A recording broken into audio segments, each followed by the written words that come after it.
কালীগঞ্জ থানার পুরাতন ভবন ভাঙার কাজে নিয়োজিত দুই শ্রমিক ককটেল বিস্ফোরণে আহত হয়েছে।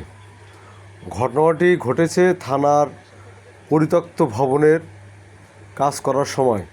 ওই দুই শ্রমিক ভবনে কাজ করছিল, হঠাৎ এই ককটেল বিস্ফোরণ হয়। এতে দুইজন আহত হয়। তাদেরকে উদ্ধার করে কালীগঞ্জ উপজেলা স্বাস্থ্য কমপ্লেক্সে ভর্তি করা হয়েছে। শুনছেন এই ব্যক্তির কথা। এই ভবনটি দীর্ঘদিন পরিত্যক্ত অবস্থা আছেন, এখানে তেমন কারো আসা যাওয়া নাই, কিন্তু কিভাবে এখানে ককটেল ফুটল এই নিয়ে এলাকার মানুষের মধ্যে চলছে আলোচনা সমালোচনা। দেখুন এই ভবনটির কী দৃশ্য। এখান থেকে কিন্তু ভবনের সাইড দিয়ে ককটেল বিস্ফোরিত হয়।